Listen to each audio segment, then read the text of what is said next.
don't bother with the camera. I'll just fly it briefly. You don't need to be that close, but again, this is the battery alarm. And this is the battery.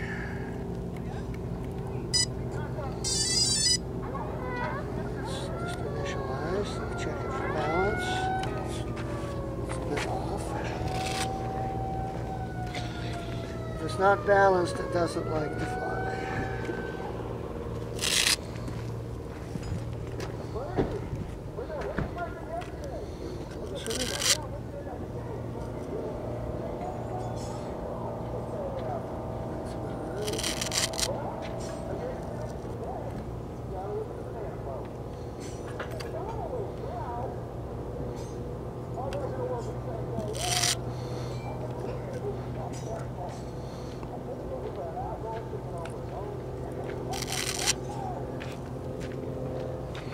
If you don't bother with this stuff, you get little surprises when you take off.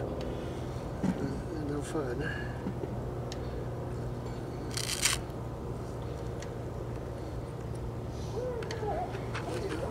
Tell me what you're doing now. I'm balancing the helicopter over its center of gravity by moving the battery around until I get it just right.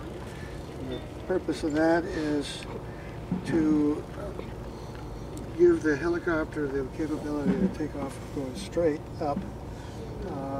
It takes a moment for the computer to sense movement and correct it. So if I had it imbalanced, it can flip over before the computer had a chance to catch it. How do you know that it's balanced? Oh, just by, I've got some screws fastened in there that are on the center of gravity line, both forward and left and right, so I can get the exact. The key to this is the center of gravity is really, you want the computer right on the center of gravity because that's what's doing the sensing. And then if you get it balanced right, then it will just take off and hover without any difficulty. So that's pretty much it. We're ready to fly if you want to. I won't fly long. Let's take off, fly around a little bit. Get away from it. So that's just right. Now, the other thing that's happening here, I neglected to point this out, is come around and look at the front here. You see the double green flash? That tells me that the computer has warmed up and that it has acquired all the satellites and it's ready to fly. Now, the only thing I have to do is cycle this home lock switch and then it'll run. Can I get this close to it? Yeah, absolutely. It makes lots of noise when I bring it around. Just don't put your mic in the path of the propeller because it'll sure turn.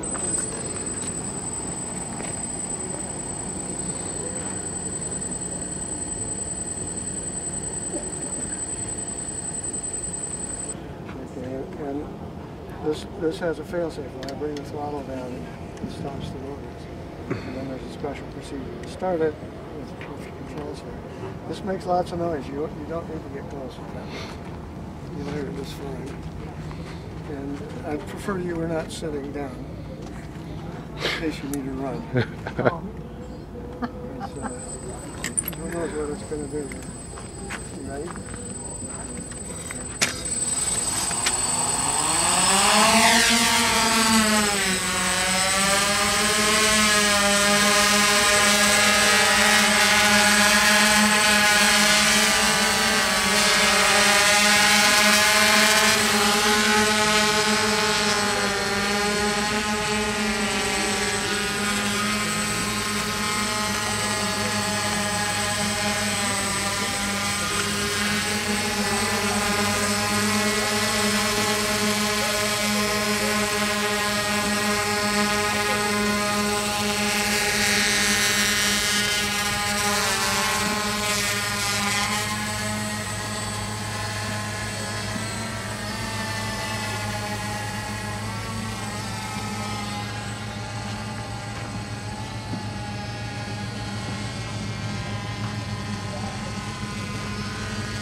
I can land it in the dust.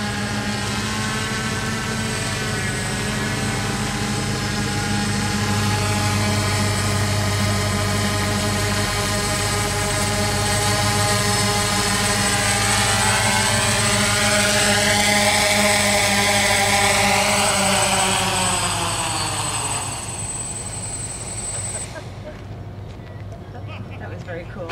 Pretty cool, isn't it?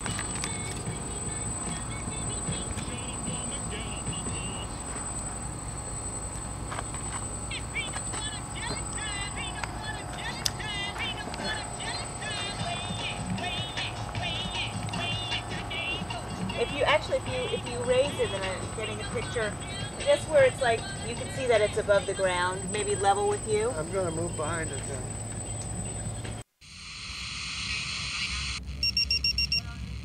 I'm in a remote part of the desert. This is a place for experimentation and pushing boundaries. Is it a secret military base? A government lab? No, it's Burning Man. Welcome to Burning Man 2013. You're at Greeter Station, and it's time to experience the most epic party of the year. Burning Man is the 27-year-old bacchanalia held in the Black Rock Desert in northern Nevada. It's equal parts party, art show, and social experiment. It's also a place where people love to play with technology, like harnessing wind power, rigging solar-powered devices to evaporate gray water faster, even building a solar-powered radio station. ADZ10, come on down. Any line, no line. Come on down. This year, the newest geek magnets were drones. Not the unmanned million-dollar aircraft used by the military, but hobbyist remote-controlled planes and copters with cameras. There's always been an experimental technology sort of undercurrent to Burning Man. Eddie Codell is a live video streaming consultant from San Francisco whose aerial drone footage of this year's Burning Man went viral with more than 1.4 million viewers. Technology is used to further art out here, and it's a giant sandbox to sort of figure those things out. So I do think there's a lot of R&D and there's a lot of interesting technology that is and that's sort of like tried out here and then taken in the default world. The default world, meaning the real world where you and I live every day. A world that's grappling with the myriad of safety and privacy issues raised by drones as they become cheaper and more technologically advanced. In the US, it's kind of a complicated situation now. Sergei Lupashin is an aerial robotics researcher at the University of Zurich in Switzerland. He used Burning Man's flat, dusty expanse called the Playa to test his homemade UAV. That's Unmanned Aerial Vehicle, the more PC term for a drone used by enthusiasts wanting to distance their hobby from combat use. The FAA is supposed to create rules that enable commercial use of UAVs, I think by 2015. But it hasn't happened yet, and no one really has a sense where it's going to go. The outside world is watching the little social microcosm of Burning Man for clues about how to deal with the issues raised by drones. Jim Graham is Burning Man's Director of Communications. We're kind of a petri dish for what's going to happen out in the default world. I know that the FAA is looking at certain types of rules for civilian use of drones in the United States, and we're just happen to be a testing ground for it right now. Burning Man's drone drama all started when a buzzing drone disrupted last year's silent, tearful, and reverential burn of the temple, a structure that serves as the event's spiritual center. It sounded something like this.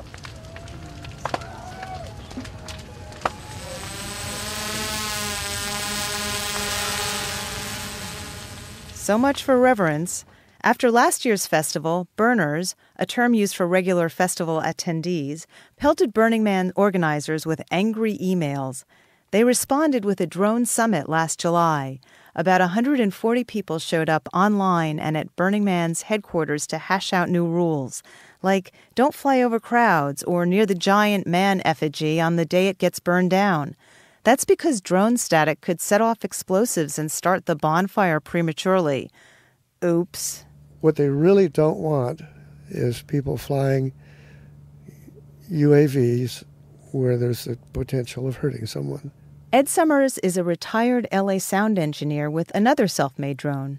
You have to realize a propeller spinning, even a little 10-inch plastic propeller spinning at 10,000 RPM can cut up a person real quick. So, starting this year, all operators had to register their UAVs with the event, though it seems like the issue was more about privacy than safety. This is a tag for your drone camera, so that if somebody sees it, they'll know that you're legit when you start flying over the camps.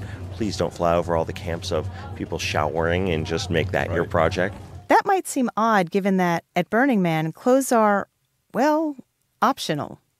Jim Graham. You may not have a right to privacy out here, but we try to give people the opportunity to express themselves how they want. And sometimes it's a balancing act. We ask people who are taking photographs to ask permission, but a drone that has a camera on it, a drone can't ask permission. So that's why this extra sensitivity training that we do with the drone pilots, and we let the community know about it as well. This year's guidelines were a good start, but need more consensus considering the vitriol the whole topic has created amongst burners. Wayne Miller is a San Francisco event planner who flew his drone over the Man this year on Burn Day and balks at privacy restraints.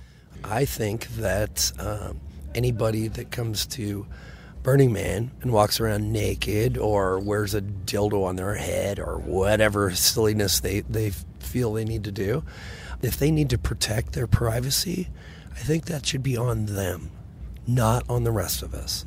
Then you have Sam Baumel, a Brooklyn filmmaker and UAV flyer who believes privacy rules actually enable expression. I feel like there are a lot of exhibitionists, but there's also people like myself. Yesterday I went out to deploy. I was completely by myself. I got naked. It was sunset. I wouldn't have wanted anyone to photograph me, but the reason I did it was because how often do I get to just stand on this earth in my body and nothing else? And if someone were to have flown a drone over my head, it would have made me uncomfortable. This tug of war over UAV rules is being watched by the outside. But what happens in the desert will be only so useful to bureaucrats and legislators who are dealing with drones in the real world. Because at Burning Man, freedom of expression will almost always trump anything else. Let's talk this over. Let's talk this over. For KCRW, I'm Sue Karlin.